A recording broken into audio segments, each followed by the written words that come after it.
दोस्तों क्या हाल है। आज तारीख 9 अक्टूबर 2022, दिन संडे हो गया, रविवार, हिंदी तिथि भी पूर्णिमा। और आइए बात करते हैं आज के मुख्य समाचार में देश भर की तमाम बड़ी खबरों पर नजर डालते हैं। अच्छा, कल ही हमारी भारतीय वायुसेना का दिवस था, इंडियन एयरफोर्स डे। हमारी भारतीय वायुसेना को 90 साल पूरे हो चुके हैं और इस मौके पर सरकार ने इंडियन एयरफोर्स के लिए नई कॉम्बैट यूनिफॉर्म को भी लॉन्च किया, साथ ही एक नई हथियार प्रणाली भी लॉन्च हुई। अब हमारी IAF यानी इंडियन एयरफोर्स की ताकत और भी ज्यादा बढ़ेगी क्योंकि सरकार ने वेपन सिस्टम ब्रांच को मंजूरी दे दी है। वैसे दोस्तों, भारतीय वायुसेना के इस बार 90 साल पूरे होने के मौके पर हमारे देश के प्रधानमंत्री नरेंद्र मोदी ये चाहते थे कि हर नागरिक तक ये समारोह पहुंचे और इसीलिए 17 साल बाद हिंडन की जगह पंजाब चंडीगढ़ में इस बार एयर शो किया गया। नेशनल एयर शो आयोजित हुआ और इसमें राफेल, सुखोई और मिराज जैसे 80 एयरक्राफ्ट ने अपनी ताकत दिखाई। और इस दरमियान देश के राष्ट्रपति द्रौपदी मुर्मू और रक्षा मंत्री राजनाथ सिंह भी कार्यक्रम में मौजूद रहे। देश के प्रधानमंत्री नरेंद्र मोदी ने भी वायुसेना दिवस पर हवाई योद्धाओं को बधाई दी। और वैसे आपको बता दूं, सरकार ने जो ये नया सिस्टम लॉन्च किया ना, इससे हर साल 3400 करोड़ रुपए बचेंगे। वायुसेना को नई ब्रांच भी मिली है और नई यूनिफॉर्म भी मिली है। अच्छा, वहीं स्पेस रिसर्च में भी इंडिया को एक बड़ी कामयाबी मिली है। चंद्रयान 2 से पहली बार चांद पर सोडियम की बड़ी मात्रा का पता लगाया गया। और दोस्तों, ये हमारे भारतीय अंतरिक्ष एजेंसी इसरो की जो बड़ी कामयाबी है, ये हम सभी भारतीयों के लिए भी बड़े ही गौरव की बात है। वैसे जानकारी के लिए बता दूं, साल 2019 में चंद्रयान 2 मिशन लॉन्च हुआ था। अच्छा, इसके अलावा भी आने वाली 22 अक्टूबर को ब्रिटेन के 36 उपग्रह को लेकर उड़ेगा हमारे देश का सबसे भारी रॉकेट और इसको श्रीहरिकोटा अंतरिक्ष केंद्र से लॉन्च किया जाएगा। अच्छा, अगली बड़ी खबर देखिए, रेलवे ने 2 ट्रेनों के नाम में बदलाव किया है। एक तो टीपू एक्सप्रेस ट्रेन का नाम बदलकर अब वोडेयार एक्सप्रेस कर दिया और वहीं दूसरी ट्रेन तलगुप्पा मैसूर एक्सप्रेस, जिसके नाम को चेंज करके अब कुवेम्पु एक्सप्रेस रख दिया गया। अच्छा, वहीं देखिए, नशे पर भी मोदी सरकार ने एक बड़ी कार्रवाई की है। केंद्रीय गृह मंत्री की उपस्थिति में 40,000 किलो ड्रग्स को नष्ट किया गया। वैसे आपको बता दूं, ATS और नौसेना का ऑपरेशन चला था कल ही और गुजरात के समुद्री तट से 350 करोड़ की ड्रग्स बरामद हुई और इसमें पाकिस्तान से आए 4 आरोपी को भी गिरफ्त किया गया। और इसके अलावा केरल राज्य में भी 1200 करोड़ की हेरोइन को जब्त किया गया। अफगानिस्तान से ईरानी जहाज पर यह भारत लाई गई थी, इसमें भी पाकिस्तानी नेटवर्क का हाथ दिख रहा है। अच्छा, वहीं आदि पुरुष फिल्म को लेकर जो बवाल मचा हुआ ना, इसी बीच हिंदू संतों ने एक बड़ी मांग की है। उनका यह कहना कि एक सनातन सेंसर बोर्ड बनाया जाए। हाल ही में इस फिल्म का टीजर रिलीज हुआ था आदि पुरुष का। भगवान श्री राम, हनुमान जी, रावण, सीता पर आधारित ये फिल्म है और इस फिल्म के कुछ किरदारों को लेकर जो देश भर में आपको पता होगा कंट्रोवर्सी का माहौल बना हुआ है। और इसी बीच अयोध्या के संतों ने सरकार से मांग की है कि एक धार्मिक सेंसर बोर्ड बनाया जाए। PM नरेंद्र मोदी को इस संबंध में एक खत भी लिखा है। वैसे आपको बता दूं, देश के प्रधानमंत्री नरेंद्र मोदी 9 से 11 अक्टूबर के बीच गुजरात और मध्य प्रदेश का दौरा करेंगे, जहां इस दरमियान वो श्री महाकाल लोक का लोकार्पण भी करेंगे। और 12 अक्टूबर से ही गुजरात राज्य में बीजेपी गुजरात गौरव यात्रा भी शुरू करेगी, जहां 144 विधानसभाओं में 145 जनसभाएं की जाएगी लोकसभा चुनाव की तैयारियों को लेकर, है ना। वही देखिए, बड़ी खबर, राज्यों की नुमाइश से भारत की ब्रांडिंग देश के 56 स्थानों पर आयोजित होगी। 200 से ज्यादा बैठकें G20 समिट 2022 में। अच्छा, अमेरिका की भारत यात्रा को लेकर जो कल एक मीडिया रिपोर्ट्स आ रही थी ना, आपको पता होगा, मैंने बताया था कि अमेरिका ने अपने नागरिकों के लिए जो भारत घूमने आए उनके लिए चेतावनी जारी की है कि जम्मू कश्मीर की यात्रा ना करें, राइट। तो उस खबर को खंडित करते हुए Indo American chamber of commerce की तरफ से एक क्लेरिफिकेशन जारी किया गया कि ऐसी कोई भी परामर्श अमेरिकी यात्रियों के लिए जो भारतीय यात्रा पर आए हैं उनके लिए जारी नहीं की गई है। वहीं दोस्तों, भारत में कुछ दवाओं को लेकर, खांसी वगैरह की सिरप को लेकर भी जो आजकल मसला बना हुआ है ना, उस पर देखिए आप, स्टैंडिंग नेशनल कमेटी के vice chairman doctor YK Gupta का कहना है कि भारत में उत्पादित दवाएं अंतर्राष्ट्रीय बाजार में अपनी गुणवत्ता के लिए जानी जाती हैं और केवल एक घटना के आधार पर भारत में निर्मित दवाओं पर सवाल खड़ा करना सही नहीं है। केरल हाईकोर्ट का एक बड़ा फैसला देखिए कि पुरुष के शादीशुदा होने की जानकारी के बाद भी अगर कोई महिला अपनी इच्छा से किसी पुरुष के साथ यौन संबंध बनाती है तो उसको रेप नहीं माना जाएगा। एक ऐसे ही मामले की सुनवाई करते हुए केरल हाईकोर्ट की तरफ से यह बड़ा महत्वपूर्ण फैसला सुनाया गया, जहां एक महिला शादीशुदा पुरुष के साथ संबंध बनाती है और उसके बाद उस पर झूठा आरोप लगाती है। तो इस मामले पर फैसला सुनाते हुए केरल हाईकोर्ट ने यह महत्वपूर्ण बात कही है। वैसे बाल विवाह के डेटा जारी हुए, देखिए झारखंड और पश्चिम बंगाल हमारे देश में 2 ऐसे राज्य हैं जहां बाल विवाह सबसे ज्यादा हो रहे हैं। 21 साल से पहले ही आधी से ज्यादा लड़कियों की शादी हो जा रही है। गृह मंत्रालय की तरफ से ये आंकड़े जारी किए गए हैं। वह देखिए, कोरोना योद्धाओं की याद में महाराष्ट्र पुणे में बनाया जाएगा एक स्मारक। महामारी में काम करके जिन योद्धाओं ने अपनी जान गंवा दी थी उनको अब सम्मान मिलेगा। अच्छा, इसके अलावा देश के प्रधानमंत्री नरेंद्र मोदी को जो उपहार मिले ना, उनकी नीलामी हो रही है, आपको पता होगा, तो उसकी तारीख को भी बढ़ा दिया। PM मेमेंटोस ऑक्शन की तारीख को जो 2 अक्टूबर थी उसको आगे बढ़ाकर 12 अक्टूबर कर दिया। तब तक अगर आप भी PM को मिले हुए उपहार को खरीदना चाहते हैं तो pmmementos.gov.in पोर्टल पर अपनी बिड लगा सकते हैं। अच्छा, टेक्नोलॉजी से अच्छी खबर आ रही है। व्हाट्सएप पर आपको जल्दी एक नया फीचर मिलेगा जिसमें कैप्शन के साथ आप डॉक्यूमेंट शेयर कर पाएंगे। जैसे व्हाट्सएप पर अभी इमेज भेजते हैं ना किसी को, उसके साथ में कैप्शन लिख सकते हैं, वैसे आप किसी भी डॉक्यूमेंट के लिए भी लिख पाएंगे, चाहे ऑडियो, वीडियो, PDF वगैरह किसी भी तरह के फाइल भेज रहे हो, साथ में कैप्शन सेंड कर पाएंगे। अच्छा, वहीं देखिए, बिहार की एक 22 साल की लड़की ने एक गजब कारनामा कर दिखाया है। अनीसा दुबे इसका नाम है। माउंट एवरेस्ट पर फहराए तिरंगा 13 दिनों में 18,000 फीट की ऊंचाई को पूरा किया। ये तस्वीरें भी आप देख सकते हैं। ये बिहार के जमुई जिले की रहने वाली है। वह देखिए गुजरात में केजरीवाल ने ऐलान किया कि अगर हमारी सरकार आती तो 10 लाख नौकरियां देंगे और 20,000 मोहल्ला क्लिनिक भी बनाए जाएंगे। और इसके अलावा रूस से तेल खरीदने को लेकर जो आजकल आपको पता होगा मीडिया में काफी खबरें चल रही कि सरकार रूस से तेल खरीदना बंद करेगी, तो इस पर पेट्रोलियम मंत्री ने सरकार का रुख साफ कर दिया कि रूस से तेल खरीद जारी रखेगा हमारा भारत। वहीं ट्विटर यूजर्स के लिए एक बुरी खबर आ रही है। अब ट्विटर पर जल्दी ऐसा नया फीचर आएगा जिसमें आप स्क्रीनशॉट नहीं ले पाएंगे। ट्विटर मोबाइल ऐप में स्क्रीनशॉट लेने पर पाबंदी लगेगी।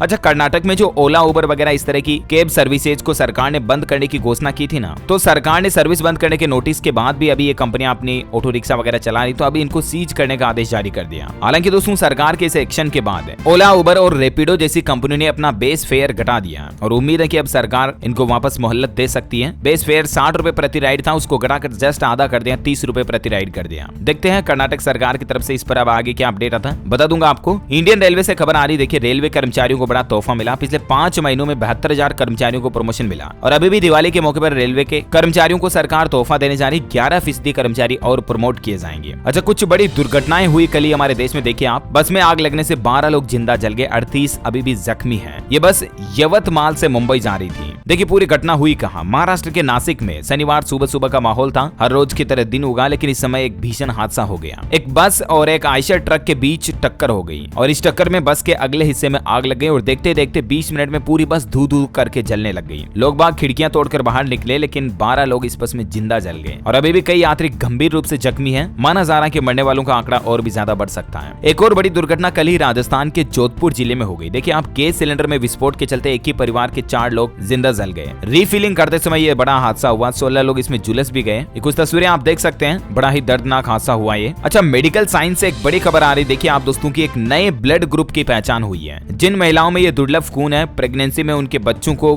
गंभीर बीमारियां हो रही हैं और मौत का खतरा भी ज्यादा है। दोस्तों जनरली हम सभी ने छोटी छोटी क्लासों में भी ये पढ़ा है कि ब्लड ग्रुप मुख्य रूप से 4 तरह के होते हैं, ए, बी, ओ और एक AB होता है। लेकिन अब ER ब्लड ग्रुप की खोज हुई है। ब्रिटेन की ब्रिस्टल यूनिवर्सिटी और national health survey blood and transplant NHSBT के वैज्ञानिकों ने हाल ही में एक नए और बेहद दुर्लभ ब्लड ग्रुप की खोज की है। इसको नाम दिया है ER ब्लड ग्रुप। हालांकि रिसर्चर्स का यह कहना है कि इसकी पहचान से खतरनाक स्थितियों में जो लोगों की जान चली जाती है उसको बचाया जा सकेगा। और ब्लड ग्रुप को लेकर 30 साल पुराने एक रहस्य से भी इस खोज के साथ पर्दा उठ चुका है। तो ये एक मेडिकल साइंस का बड़ा अचीवमेंट है दुनिया में। वैसे मेडिकल फील्ड की बात हो रही तो देखिए भारत में भी पारंपरिक दवाओं पर अब रिसर्च होगा। दिल्ली AIA के साथ जापान ने एक MOU साइन किया और दोनों मिलकर अब हमारे हिंदुस्तान में जो पारंपरिक चिकित्सा पद्धतियां हैं उनको बढ़ावा देने के लिए आयुष मंत्रालय लगातार प्रयास कर रहा है। और इसी कड़ी में अखिल भारतीय आयुर्वेद संस्थान यानी AIIA और जापान के वैज्ञानिकों ने एक पार्टनरशिप की है और इसका मकसद ये होगा कि भारत में पारंपरिक दवाओं पर रिसर्च को बढ़ाया जाएगा। वहीं जॉब सर्च करने वाले भारतीयों की संख्या पर डेटा आ रहा है कि रिटेल जॉब रिसर्च की संख्या में कमी आई है। पिछले कुछ महीनों में 11% तक की गिरावट देखने को मिली है। अच्छा दोस्तों, अभी तो कुछ और महत्वपूर्ण और काम की खबरें अपन देखेंगे, लेकिन फिलहाल आज के मौसम समाचार पर नजर डाल लेते हैं। देखिए मौसम विभाग ने चेतावनी जारी की है। महाराष्ट्र समेत कई राज्यों के लिए अगले 48 घंटे अहम होंगे। मूसलाधार बारिश देखने को मिलेगी और मुंबई में तो येलो अलर्ट भी जारी किया है। राजस्थान में भी जोधपुर बीकानेर संभाग के कई जिलों में अगले 4 दिन तक बारिश की चेतावनी है। इसके अलावा राजस्थान में कल ही बिजली गिरने से 3 महिलाओं की मौत हो गई, 8 लोग गंभीर रूप से झुलस भी गए। बारिश होने पर पेड़ के नीचे खड़े थे ये और तभी अचानक बिजली गिर गई। राजस्थान में पिछले 2 दिन से लगातार काफी ज्यादा बारिश हो रही है। कुछ तस्वीरें आप देख सकते हैं। 22 जिलों में तेज बारिश के हालात देखे गए। चंबल नदी का जलस्तर भी फिर से बढ़ गया। हालांकि अभी ये बेमौसम बारिश हो रही है और इसकी वजह से किसानों की फसलें काफी बर्बाद हुई है, क्योंकि अभी मानसून विदाई लेने का समय है और इस समय भी राजस्थान में वापस बिशलपुर बांध के गेट खोलने पड़े, इतना ज्यादा पानी बरस रहा है। उत्तर प्रदेश में भी देखिए बारिश से 24 घंटों में 7 लोगों की मौत हो गई। लखनऊ में रात भर बारिश बरसती रही, एक मकान भी ढह गया। मौसम विभाग का कहना है कि इस साल अनुमान से 743% ज्यादा बारिश हुई और उत्तर प्रदेश में 11 अक्टूबर तक ऐसा ही मौसम बना रहेगा। इसके अलावा भी अगले 2 दिन तक कई राज्यों के लिए भारी बारिश का अलर्ट जारी किया गया IMD की तरफ से। देखिए आप, संपूर्ण भारत का आज 9 अक्टूबर 2022 का मौसम पूर्वानुमान आखिर क्या कहता है। तो आपको बता दूं, अगले 24 घंटों के दौरान उत्तराखंड, उत्तर प्रदेश, पूर्वी राजस्थान, मध्य प्रदेश, महाराष्ट्र, अंडमान निकोबार, उप हिमालय, पश्चिम बंगाल में हल्की मध्यम बारिश हो सकती है। और वहीं बिहार, झारखंड, गंगे पश्चिम बंगाल, उड़ीसा, तेलंगाना, कर्नाटक, केरल, लक्षद्वीप, आंध्र प्रदेश वगैरह वगैरह इन राज्यों में भी भारी बारिश का अलर्ट है। चलिए सराफा बाजार पर भी नजर डाल लेते हैं। देखिए सोना 51,000 के पार और चांदी में 3531 रुपए की बड़ी तेजी देखी गई। अब क्योंकि आज संडे तो मैं आपको पूरे सप्ताह का सराफा बाजार का हाल दिखा देता हूँ। ये चार्ट में आप देख सकते हैं। अभी सोना चल रहा है लगभग 51,765 रुपए प्रति 10 ग्राम और चांदी 60,848 रुपए प्रति किलो किलोग्राम के लगभग चल रही है। ओके, कोरोना बुलेटिन की बात करें तो फिर से कोरोना के मामलों में बढ़ोतरी देखी गई है। बीते 24 घंटों में 2797 नए मामले आए, जबकि 12 मरीजों की मौत हुई। सक्रिय मामलों की संख्या में जरूर गिरावट देखने को मिली। अभी 29,251 एक्टिव केस चल रहे हैं भारत में कोरोना के, है ना। चलिए कुछ एजुकेशनल खबरें देख लेते हैं। देखिए, उत्तर प्रदेश में शिक्षा विभाग में क्लर्क की नौकरी निकली हुई है। 12वीं पास हैं तो मुहर्रिर बनने का मौका है। लोक सेवा आयोग में भी जॉब निकली है। अब ज्यादा जानकारी आप upmsp.edu.in पोर्टल पर चेक कर लीजिएगा। वहीं देखिए, पंजाब में एक नया नियम लागू होने जा रहा। अब प्रिंसिपल पढ़ाते हुए करेंगे ऑफिस के काम।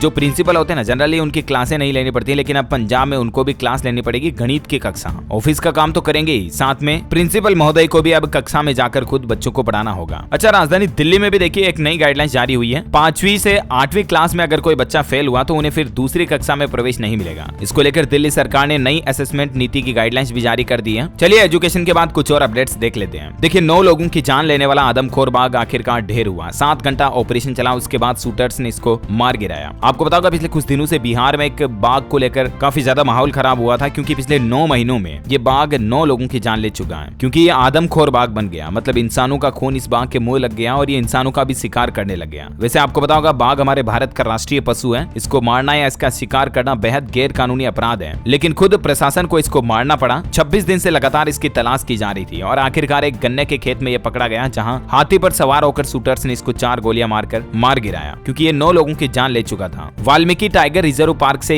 ये निकलकर आसपास के गांव में पहुंच गया था। फिर बिहार पुलिस ने इसका रेस्क्यू ऑपरेशन चलाया और आखिरकार आदमखोर बाघ को मार गिराया। अच्छा, उत्तर प्रदेश के मुख्यमंत्री योगी आदित्यनाथ ने एक बड़ी घोषणा की है कि अब बेहतर इलाज मिलेगा कर्मचारियों और पेंशनर्स को, क्योंकि पंडित दीनदयाल उपाध्याय राज्य कर्मचारी कैशलेस चिकित्सा योजना के तहत उत्तर प्रदेश के सरकारी कर्मचारियों और पेंशनर्स को अब उनके वेतन के हिसाब से अस्पतालों में इलाज की सुविधा दी जाएगी। वेतन के अनुसार, मतलब मरीजों को जनरल, सेमी प्राइवेट या प्राइवेट वार्ड की सुविधा मिलेगी। ये उत्तर प्रदेश के मुख्यमंत्री योगी आदित्यनाथ सरकार की तरफ से नई योजना को लेकर बड़ी घोषणा की है। अच्छा, वहीं देखिए, हिमाचल में डॉक्टरों के लिए भी एक अच्छी खबर आ रही है। अब 5 नहीं बल्कि 4 साल में उनका प्रमोशन होगा। हिमाचल प्रदेश स्वास्थ्य विभाग की तरफ से सरकारी मेडिकल कॉलेज में जो सेवाएं देने वाले डॉक्टर चिकित्सक हैं, उनके प्रमोशन, उनकी पदोन्नति को लेकर बड़ा फैसला लिया और 1 साल कम कर दिया। यानी अब 5 के बजाय 4 साल बाद ही एसोसिएट प्रोफेसर व प्रोफेसर बन सकेंगे डॉक्टर्स, है ना। वहीं देखिए, छत्तीसगढ़ राज्य से भी बड़ी खबर आ रही है। अब दूसरे राज्यों में भी चिट फंड कंपनियों की संपत्ति होगी कुर्क। मुख्यमंत्री ने इस तरह के निर्देश दिए हैं। छत्तीसगढ़ के मुख्यमंत्री भूपेश बघेल ने चिट फंड कंपनियों को लेकर बड़ा एक्शन लिया है। साथ ही चिट फंड कंपनियों के निवेशकों की राशि लौटाने में जो देरी हो रही है, इस पर भी नाराजगी जाहिर की और उन्होंने कहा कि हमारे राज्य में नहीं बल्कि राज्य से बाहर की भी चिट फंड कंपनियों को ब्लॉक किया जाएगा, बंद किया जाएगा। अच्छा, सिग्नल ऐप में भी यूजर्स को अब स्टोरी फीचर मिलेगा। जिस तरह से इंस्टाग्राम में स्टोरी होता है, व्हाट्सएप में स्टेटस होता है, उस तरह से सिग्नल में भी अब आपको स्टोरी मिलेगा। 24 घंटे में अपने आप फोटो वीडियो जो गायब हो जाएंगे, व्हाट्सएप की तरह, है ना। वहीं देखिए, छत्तीसगढ़ में टॉपर्स को मिलेंगे 1.5 लाख रुपए और हेलीकॉप्टर की शेयर का भी मजा उठा पाएंगे। दरअसल छत्तीसगढ़ राज्य सरकार ने 10वीं और 12वीं के जो टॉपर्स स्टूडेंट्स होंगे ना, उनको हेलीकॉप्टर की सवारी करने की घोषणा की और ऐसा करने वाला हमारे देश का पहला राज्य भी बन गया छत्तीसगढ़। और कुछ स्टूडेंट्स को हेलीकॉप्टर की सवारी भी करवाई। कुछ तस्वीरें आप देख सकते हैं। जो बच्चे 10वीं में 74% से ऊपर लाए और 12वीं में 79% से ऊपर लाए, ऐसे सभी टॉपर्स को हेलीकॉप्टर की सवारी करने का वादा किया था छत्तीसगढ़ सरकार ने, उसे पूरा किया है। और इसके अलावा भी टॉपर्स को सरकार 1.5 लाख रुपए तक की एक नई सरकारी योजना की मदद भी देगी। अच्छा, वहीं देखिए, बड़ी खबर, इस राज्य की सरकार ने लगाई ऑनलाइन गैम्बलिंग पर रोक है। नियम तोड़ने पर लगेगा 10 लाख रुपए का जुर्माना। हाल ही में आपको पता होगा, तमिलनाडु सरकार की तरफ से ऑनलाइन जुए यानी कि जो ऑनलाइन गैम्बलिंग होती है, बेटिंग गेम्स वगैरह होते हैं, इसके एप्स और इस तरह के खेलों पर रोक लगाने की चेतावनी जारी की थी, राइट। उसके बावजूद भी राज्य में कई तरह के ऐसे ऐप चल रहे हैं, तो अब सरकार ने सख्त हिदायत दे दी है कि ऐसी जो कंपनियां नियम तोड़ेगी उनको 3 साल की सजा या 10 लाख रुपए तक का जुर्माना लगेगा। ऑनलाइन गेम जुआ खेलना भी बैन है और इस तरह की कंपनियों पर भी अब सरकार सख्त कार्रवाई करेगी तमिलनाडु में, है ना। वैसे ये नियम देश के दूसरे राज्यों में भी लागू किया जाना चाहिए, क्योंकि ये गैम्बलिंग ऐप कई लोगों का पैसा बर्बाद कर देते हैं। अच्छा, वहीं निर्वाचन चुनाव आयोग की तरफ से घोषणा की गई है। 10 जिलों में 30 अक्टूबर को जिप और 2 नवंबर को होंगे पंच और सरपंच के चुनाव। पंजाब राज्य के 10 जिलों में ये चुनाव को लेकर घोषणा की गई है। कौन कौन से डिस्ट्रिक्ट हैं आप देख सकते हैं। अच्छा, वहीं देखिए, हरियाणा कर्मचारी चयन आयोग से संबंधित अगर कोई भी समस्या है तो उसके समाधान के लिए अब अभ्यर्थी व्हाट्सएप नंबर पर भी शिकायत कर पाएंगे। इसके लिए आयोग ने एक व्हाट्सएप नंबर जारी किया। नंबर भी आप स्क्रीन पर देख सकते हैं, 9872723100। तो HSSC से संबंधित जितने भी छात्र हैं, कैंडिडेट्स हैं, उनको कोई भी दिक्कत है, समस्या है, शिकायत है, तो आप इस नंबर पर व्हाट्सएप पर भी कंप्लेंट कर पाएंगे। वहीं देखिए, हिमाचल प्रदेश को मिले 245 नए डॉक्टर। स्वास्थ्य विभाग ने इसको लेकर सूची भी जारी की। ग्रामीण क्षेत्रों में लोगों को इससे बेहतर चिकित्सा सुविधा मिलेगी। हिमाचल से एक और खबर आ रही कि बल्क